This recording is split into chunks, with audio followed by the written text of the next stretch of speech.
Hello, everyone. This is your co-host, Stu, and I am here with the paranormalist, author, and investigator, Patty Wilson. Hi, Patty. How are you? I'm fine, honey. How are you doing tonight?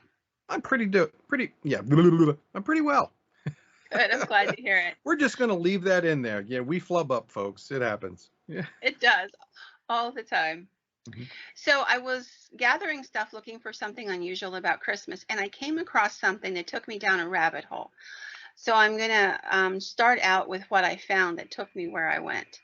In Uh-oh. 1990 in Salon, Ohio, it's a little place outside of Cleveland, Ohio, the school board banned the nativity and the Christmas scenes from the school, saying that they were a violation of church and state. I So remember they, that. do you? I do, yes. So they were challenged, and they ended up in court because the parents were suing, saying, you shouldn't have a right to destroy everybody's Christmas and that kind of stuff. And this is the part that fascinated me. The board lost the case. And I thought, oh, that's cool. I mean, Christmas should be able to be something we can all celebrate, whether whatever you think. But then I read the court decision, and here's the thing that fascinated me. The court decision affirmed that Christmas has no Christian roots. Therefore, it cannot violate the separation of church and state. Well, And traditionally, it wasn't actually a celebration of a pagan, a translation of a pagan celebration. Yeah. and different things in different places. So the argument was that the Christmas has a different connotation and a different way of being celebrated all over the world. And therefore, it doesn't actually represent a singular religion. It transcends all of that. So I thought I would go back and take a look at, what were the real origins for Christmas. So, of course, a lot of people probably already know that December 25th is really not the birthday of Christ. They don't really know when the birthday of Christ is, but the estimates are probably spring, March, April-ish, because of the fact that his father, Joseph, his earthly father, Joseph, was going to pay this tax that was going to be levied. And these were done in the spring prior to planting season, so that people could travel, pay the tax, and get home in time to plant their crops, because it was an agrarian society. So that's their best guess on that. So the earliest that they can take it back would be to Rome, to something called Saturnalia, which was a harvest festival, and that marked the winter solstice, which would have been December 21st, approximately. It was a rowdy time. There was a lot of interesting things that went on. There was a lot of revelry, but there was also sacrifices and all kinds of other things that went on. And there was a feast day and things like that. And then as the years go on, you find that there are other religions and other pagan practices that were wrapped up into all of this and make what we call Christmas, but we've made them pleasant, if you will. And the one thing that stuck out to me as I was going through all of this was the fact that so many of them were not pleasant. So many of the deities and the things that are celebrated back from ancient pagan times on were just simply not. So we know that the winter solstice in almost every culture was celebrated. It was a way to say, this is the shortest day of the year. Now the days will get longer, and if you can survive the next few months, spring will come. And a lot of them also asked for things like a sacrifice, whether it was an animal or a person in some places, other things that would happen as well. And a lot of them were about feasting before the famine of the winter took over, things of that nature. In Scandinavia, the Norse celebrated something called the Yule. We recognize it as the Yule tide today. And it was from December 21st through until January. They built fires and feasted, and this happened for 12 full days, hence our 12 days of Christmas. That's where that came from. In Germany, they believed that the god Odin observed his people from the sky during the winter solstice, deciding who would survive and who would not. And there are people who believe that that's where the concept of he's making a list and checking it twice actually came from Odin seeking to see who he would let live and who would have to perish. And this goes on and on throughout, all of the world. Every culture had some form or deity. And then I got into, well, where did all the other stuff that we come from that's part of our Christmas traditions? For example, the elves. The Santa Claus is on the North Pole and the elves are up there making toys madly and blah, blah, blah, blah, blah. And there are these jolly little fellas that sing Christmas songs and ho, ho, ho with Santa Claus, right? Right. And everything that we have created is, interestingly enough, comes from somewhere else. So the most ancient form of elves appearing in folklore and history comes from the Norse mythology. They believe that elves came in pairs, light and dark elves, so good and not so good elves. And we see elves as these little tiny creatures that we see in Rudolph the Red-Nosed Reindeer. But in Norse mythology, they were as large as we are, or almost as large as we are. They interacted with human beings. In fact, there was, in the mythology of King Arthur, there was some belief that Arthur's lineage on one side was from the elfin people, and Merlin supposedly fell in love with an elfin maiden who attempted to kill him. Now, it was interesting because I learned a lot about the elfin creatures. They're described as being tall, slim, pointy ears. They were aloof. They thought they were better than human beings, that they saw us as a weaker species. And they really didn't have much inner traffic with us other than in isolated instances. I think that's something that Tolkien got right in Middle Earth, in The Yeah. Hobbit and The Lord of the Rings. I mean, that you're describing how the elves were there and their relationships with the humans. Yeah, it was fascinating because, like I said, most people, when we think of elves, we think of the little elf on a shelf and, cute little elves from the cartoons and what have you. But it was really very different. Elves in the past were believed to be beings that would steal human children. They would curse humans or drive them mad.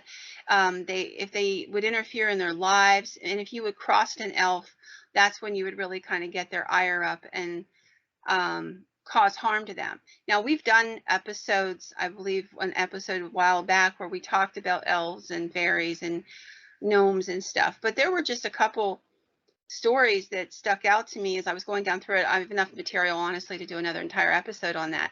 But the fact of the matter is that there are still people today seeing them, reporting them, and having experiences with them. And I will share some of those in upcoming episodes. But then I came across the idea of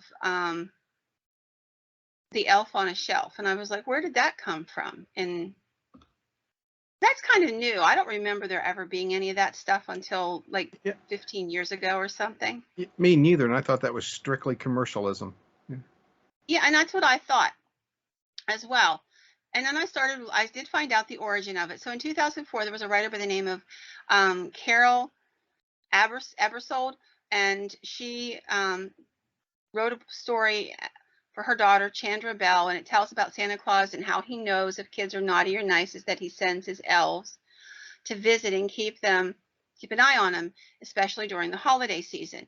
And then this elf would sit like a stuffed toy and observe the child, and then in the middle of the night would disappear and go back to the North Pole and give a report of what was going on, and then return and maybe not sit on the shelf again, but maybe go to a different spot. So if anybody has the tradition that they do that in their own world, The story is that you're supposed to move the elf around to kind of convince the child that he's keeping an eye on you. But you know, what if? What if they're magical? What if they do those things? And that brought me to a different concept. What if belief in something makes it animated? What if it gives it energy?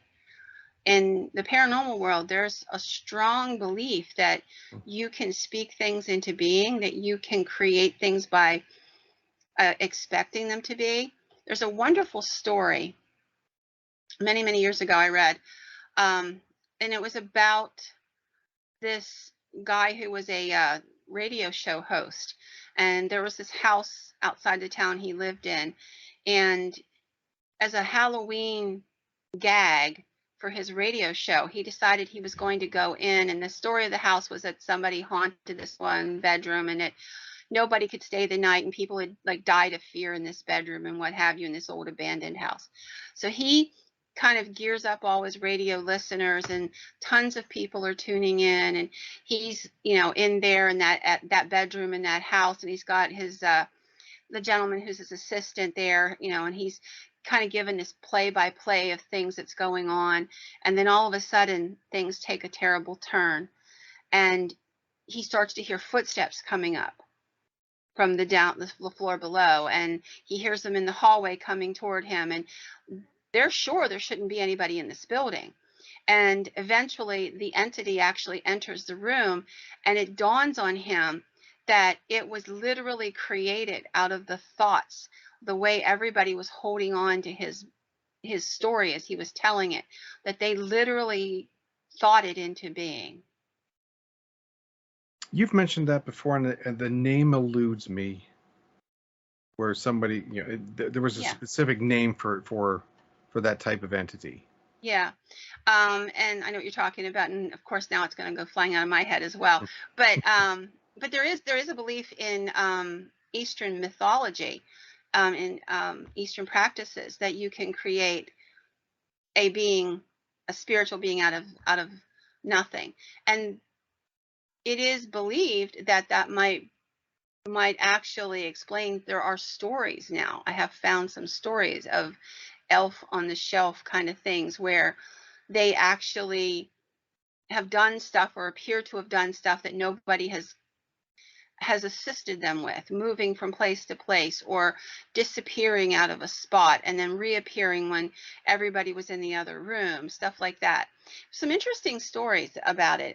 People talking about how they were terrified of the elf on a shelf because it gave them these horrible, creepy feelings, or it climbed off the shelf and crawled up on their bed. Crazy stuff like that. So Stuff my like right out of thoughts, Poltergeist.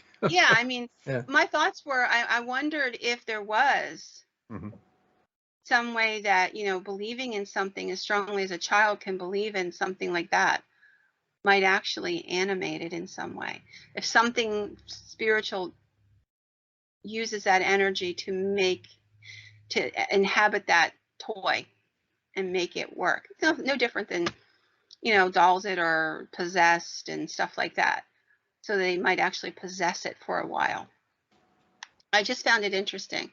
And I started going down through, you know, all these different legends, and it was just amazing to me how much of this came out of darkness. I was surprised.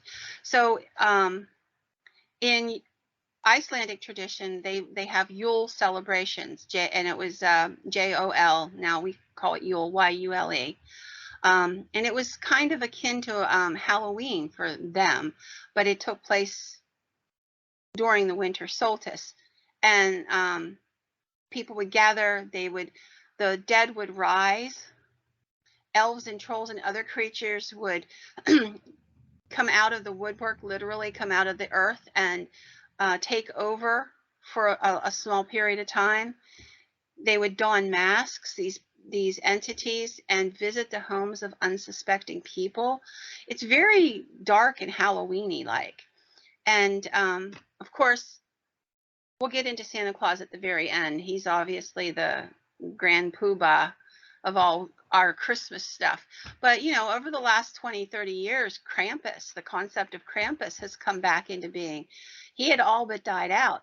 For those who don't know, that Krampus is, he's kind of like an anti-Santa Claus. Belgium, the Netherlands, the Austro-Bavarian cultures had this creature.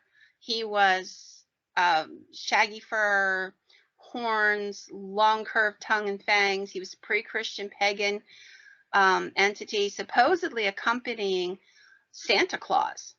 And as Santa Claus was nice, this was the other side of it. So he would punish children who were not well behaved. He would wear chains. He would leave coal as gifts. He would hit children with birch reeds. And in some instances, they said that he would take them and steal the children away.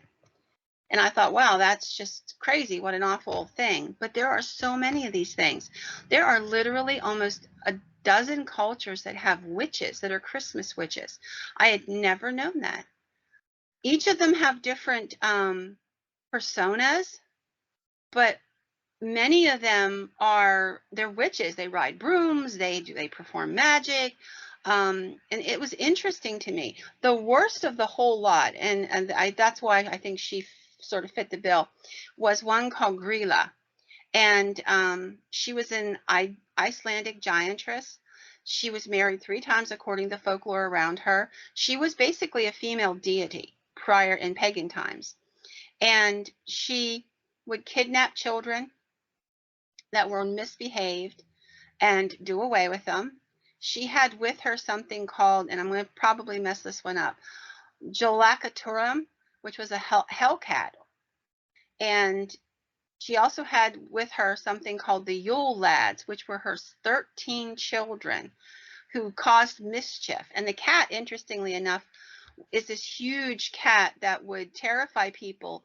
And it said that in the culture that she came from, that the people who owned farms would tell the laborers that they had to hurry up and get the spinning of the wool done every fall before the winter solstice, because the Yule cat would kill anyone who didn't have a new suit of clothing. And once you finished spinning your wool, if you were a farmer, then you could have one new suit of clothing in payment.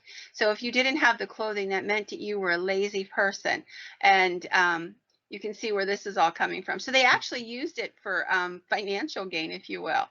But now the Yule Lads, they would leave rotten potatoes in kids' shoes, would steal children and all kinds of stuff like that. Everything that I found about Christmas when you go back in time was just the opposite of what we portray it as today. There's, in Dutch folklore, there's something called a Zwart Piet, which is actually Black Peter, is what it translates to. And he was also another entity that supposedly rode on the sleigh with Santa Claus. He was kind of a helper to him, if you will.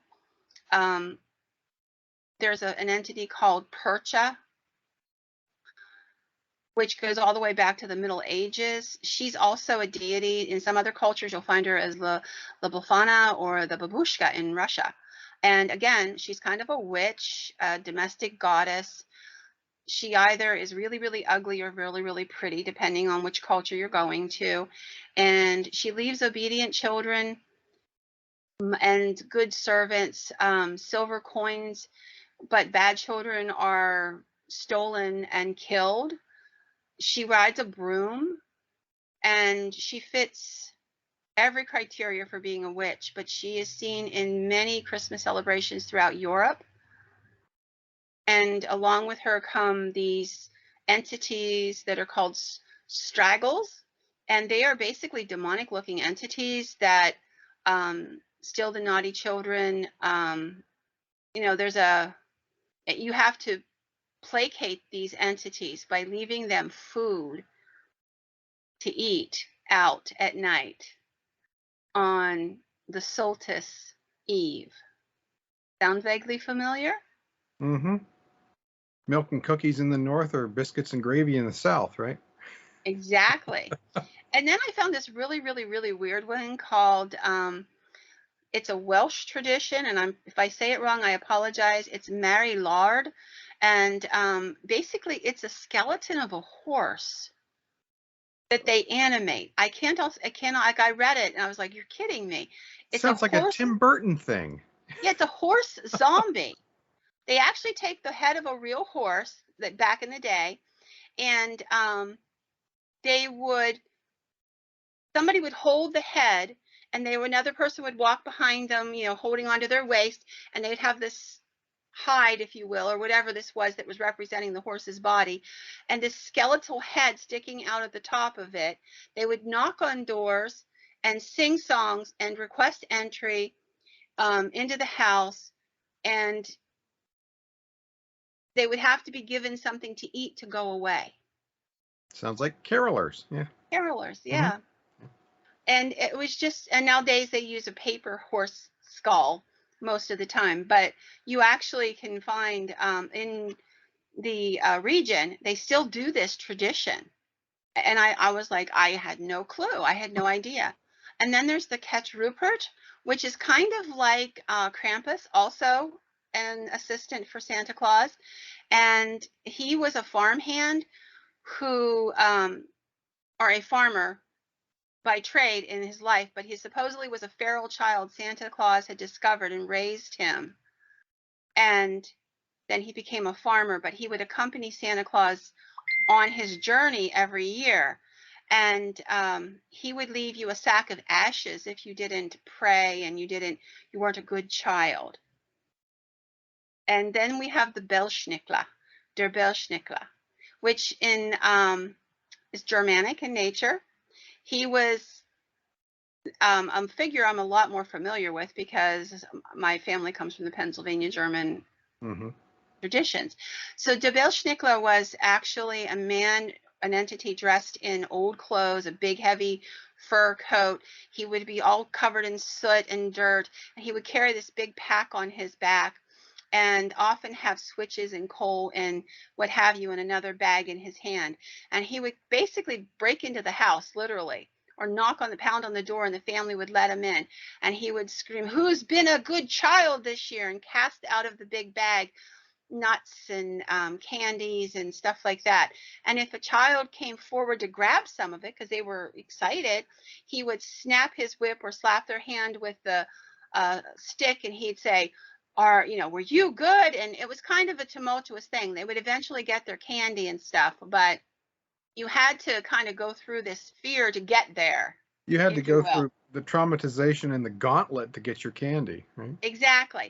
And to be honest, the Belschnickler still happens in Pennsylvania. Down in Lancaster and York County, they actually have reenactments of the Belschnickler that you can go and observe to this day.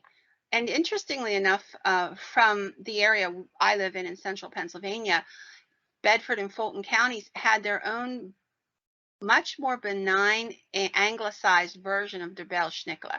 And it was actually a Belschnickling party. Basically what happened is that in a town, they would all decide that somewhere between Thanksgiving and Christmas, they would all get together at somebody's farm or some central location and have a great big party. And if you're familiar with Pennsylvania German folks, they are lovely people, very hardworking people. They don't break the rules as a general rule itself, and so the idea of them like going out and partying all night is just something you don't really think a lot about. But what would happen is people would dress down in their oldest clothes, their dirtiest clothes, and they would cover their faces with soot, and they would start at one end of the town, and every house they would stop at, and they would get like a small snack or a cup of cider or something. Those folks would join the party, and they would all end up at this barn. They would have a wonderful festivity for the night, and then at dawn, they would all go home, tend the animals, and then go to sleep for a couple hours. And it was a Belschnickling party. And my grandmother-in-law used to talk about her enjoying having gone to those parties as a teenager. And so it was the anglicized version. And I just wanted to go down through some of this because it was so interesting. Another one of the witches, and I really have clear. I literally have cut this down significantly. There must have been a dozen or more different types of witches, but the babushka, as I said, you know, she was a Christmas witch. She hung out with the Belschnickel and Nykerubit, and she brought both punishments and prizes. So she was tagging along in that sleigh. Where Santa put the toys, I don't know. He had a full sleigh, but it was interesting. And she was known to smack people with a broom if they caught her, if they were looking at her in the eye. And then there was this cute little gnome guy.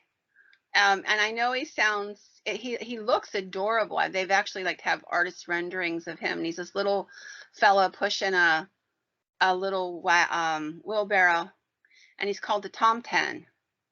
And he looks harmless enough, but apparently he is not.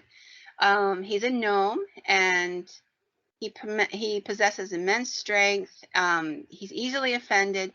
If you accidentally cross him, he will harm your livestock. He will cause you bad luck. And so you don't want to offend this entity if you catch him near your house near the holiday. So you just let him pass on by. Good advice. And then it comes to, of course, Santa Claus. So who was Santa Claus? And he actually is an amalgam, apparently, of multiple different legends from multiple different lands. There really was a man named St. Nicholas. He was a real human being.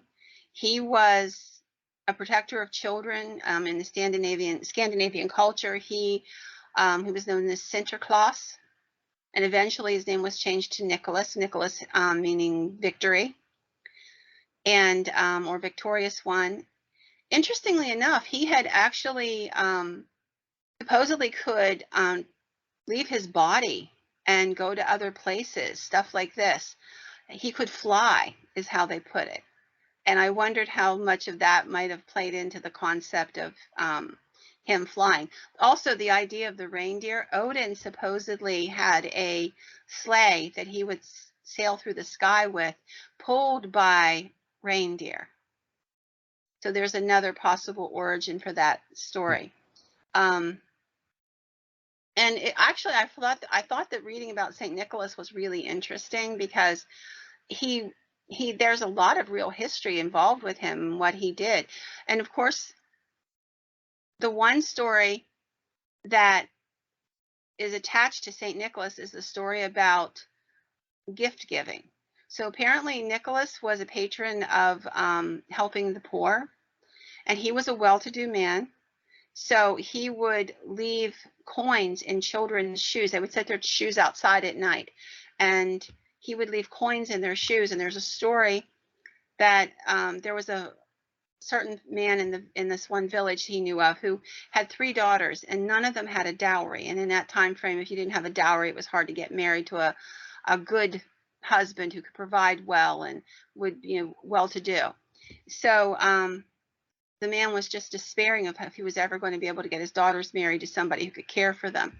And Nicholas, hearing the stories about how this man had been struggling, actually in the middle of the night threw 3 bags of gold coins into the house. Now, the original story is that he threw them through the window. Then there's another story that he put them in one pack in each of the girls' shoes. And then, of course, the last legend is that he dropped them down the chimney. So that might be where the concept of something coming down, gift givers coming down the chimney came from. And that there were so many of these stories that were just so amazing. And I enjoyed so much reading about all of them. And when you start to piece them together, you can see how we build our Christmas. And just to let folks know, in the United States, Christmas was not even allowed to be celebrated in the 1600s and 1700s. In New England, Christmas was completely outlawed. The Puritans did not believe in Christmas. They saw it as a pagan holiday. Early Christians did not celebrate Christmas, and therefore they did not either. They actually would fine you if you were caught participating in Christmas. The earliest known Christmas tree in the United States is actually in Pennsylvania in 1745. Hessian soldiers who were German mercenaries hired by the British government, brought their traditions over, and they created, the same thing here that they would have celebrated in their homeland. And so they created Christmas trees, which are also very different. They hung the trees were small, and they were hung from the ceilings of the cabins because they were decorated with food like dried apples and dried cookies and stuff. And you didn't want mice getting into them because you literally were going to eat them after the couple days of having them hung up there. So they literally hung their Christmas trees from the ceiling. And over time, the traditions that we know of today kind of formed, but it wasn't until the mid 1800s. It was the early 1800s before the New England states finally all agreed to stop making Christmas illegal. And it was in the Victorian period that you start to see Christmas come out the way it is with the jolly old Saint Nick and the whole thing. But when you start looking backward in time and you see all these legends and stories that were so dark and how they all got twisted and turned into something else, it was just a fascinating walk through the history of Christmas. And I thought I would share some of that with everybody. I've left out so many things because literally we could have spent weeks talking about it. But just one last thing. So St. Nicholas is still celebrated today, not Santa Claus, but St. Nicholas. In fact, in Scandinavian countries, they have what's called St. Nicholas Day in the Netherlands. And it's much more popular than Santa Claus and Christmas is. Basically, what happens is St. Nicholas arrives on a steamboat, and he throws out spiced cookies, or he rides in on a white horse throwing out the cookies, depending on what region they're in. And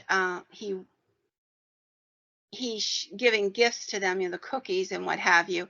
And the children cheer for him, and they would leave their shoes out.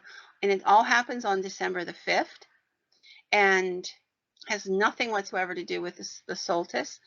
And then the children will get up in the morning and find treats in their shoes. And it's believed that St. Nicholas has passed their way throughout the night, bringing them treats. And according to everything I read, this holiday is much more prevalently celebrated in Spain and the Netherlands and in several other countries than our American holiday. And the idea of the coal, if you're not a good child, St. Nicholas will leave you a lump of coal. So that's probably where it came from. Which in some places, like if you're Bob Cratchit, you'd be pretty happy for a lump of coal. Yes, you would. But I just thought I would share that a little bit. This as we're getting closer to the holiday, because we're only a couple of days off now. And as you're building your holiday and you're celebrating however you celebrate your holiday, everybody does it a little bit differently.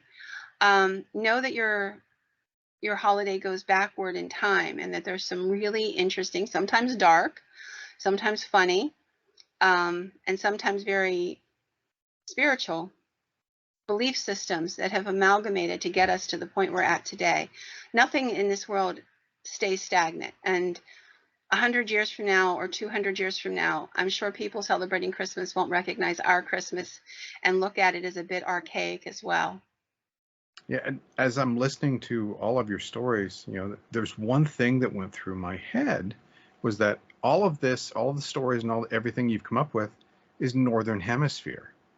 Now, I don't know if we have any listeners or viewers from the Southern Hemisphere, and it'd be interesting to know. Christmas is now. If it's in December, that's your summer solstice. Yes, that's true. And I will tell you, I looked for Christmas stories like in the Orient or something that would be their version thereof. I did find a winter snow goddess in China, stuff like that, but nothing that kind of fit the bill. Mm-hmm. But I would love to know if somebody knows of something, or they have traditions that I don't know about. I hope they will share them. I would love to learn about them. I would too. And if anybody does have those, you can either comment to the video on YouTube. You can email us at paranormalist@theparanormalistpodcast.com. We have the Facebook group. You can comment there at the Paranormalist podcast as well. And also, I take this moment to plug that we're looking to do a Q&A episode, and we really need your questions. I mean, so far we have 2 questions, and they both come from the house that I'm sitting in. So that doesn't really help a whole lot. I mean, we would like to get some other people's thoughts and questions so that Patty can answer them primarily, because I don't think anybody wants to know my shoe size or anything like that. But Yeah, but if you've ever had something you've wondered about in the paranormal realm, or an experience that you're not quite sure of what to make of it or something like that, maybe it's a great time to share it. Maybe it's a great time to ask questions about it. It's, maybe it's something I don't know the answer to. I'd be very willing to tell you if I just simply don't know the answer. But I think it will spark a lot of conversations. Good. Well, did you have more stories? Or did I steal No, your I think thunder? I've kind of got through all of the Okay. stories. Although I did want to tell one last, like, we're talking about the elves, and I came across one story, which I hope folks will forgive me, but I have to share this story because it was so bizarre. And this actually takes place in Greensburg, Pennsylvania, which, for those who don't know, is like literally about an hour and a half, 2 hours away from where we live. And this took place only a couple years ago. There was a woman who lived in Greensburg who was went outside with her little boy. It was snowing, and she swore she saw this weird ripple, if you will. Her son said to her, he's about 2.5 years old, and he said something about the little man. She turned. She didn't see a little man. The little boy continued to talk about the little man, but she saw what looked like heat waves rippling in the shape of a person. And she was blinking and trying to figure out what was going on. It was the middle of the day, so it wasn't like it was at night and maybe your eyes are playing tricks. And the ripple went towards this little stone fence at the far end of the yard. And then she just gathered her son up. She kind of got creeped out and gathered her son up, and she went back in the house. A few weeks later, she's walking on the other side of that stone fence out through the woods, just kind of taking a little walk to stretch her legs. She's by herself. Her husband's in the house with her little boy. And she would again have this feeling she's being watched. And she described it as this very intense feeling of being watched. She looked over by the fence, and she said she could see this rippling in the shape of a little man about 2.5 feet high. And she's like, I don't know what it is. I just know whatever it was standing there watching me, and it scared her, and she turned around and went back to the house. I can So relate. are there elves? Mm-hmm. Yeah. Mm-hmm. Excuse me. So are there elves out there, and they're still watching us and, keeping an eye? There's, like I said, I will eventually do another set of episodes on elves and dwarves, because I was just fascinated with the gnomes and stories and and from all over the world. From, believe it or not, elves and gnomes are huge in South America. Like, there are literally hundreds and hundreds of stories of them. And I've seen so many YouTube videos showing, people being shocked. Now, again, with video these days, you don't really know what is real and what's been manipulated. I mean, but some of the things that you see, like little guys this tall, Yeah. Yeah, and being caught, as they're running away into behind a piece of furniture or something. Yeah.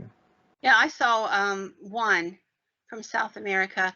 I don't remember exactly which nation it was, but it was a little boy. Lady was filming her little boy, who was about 1.5 years old, on the kitchen floor, kind of playing and crawling and just being a little kid. And in the video you see, and again, you could be manipulated, this little figure running out of the corner by the, looks like the refrigerator, and across in front of the camera, and then it disappears behind the counter. And I was reading the stuff behind it, below it, there was like oh, that's an amazing thing. And then there was somebody else going, are you an idiot? The shadows do this and that and the other. And I don't know if it was true or not, but it was really interesting, because whatever they had moving, it actually, it moved. It moved like a person. It moved. And I know we have CGI, but I don't know that there's a lot of people out there that are able to fake that at that time frame. We're talking 15 years ago. And according to her story, she had kept the video and hadn't said anything for years and years. And finally, her family convinced her to show somebody. She had shown them. And they're like, put it online, see what other people say about it. So she finally did. Again, I can completely relate. I mean, I've told the stories before of the little men that I saw, and they did. They just stood there. They really didn't do anything, you know, Yeah, just like I said, watching. I must have Hmm. read 30 gnome and elf stories from different people that have been collected over the years, and some of them were fairly compelling and some of them were not. But I was fascinated with the one from Greensburg because I think probably more because she didn't describe an elf or a fairy or anything like that. She actually just described that small shape of a humanoid, but it was just this rippling light. And of course, we've talked about that before in a different context. So I thought, oh, isn't that interesting? Maybe it's like dimensional and it's shifting and it's right there at that cusp. And so she couldn't see it, but for some reason her little boy could see it as what it was trying to become. Hmm. But with that, I am done with my stories. More elves and dwarves and gnomes and stuff to come down the road somewhere. All right, I will definitely look forward to that. So with that, I will say good evening to you, and I want to tell all of our viewers and listeners, if you celebrate Merry Christmas, Happy New Year. If you celebrate something otherwise, Happy Holidays. We want to be inclusive of everyone. And the same here. And may everyone have a blessed holiday, whatever it may be for you.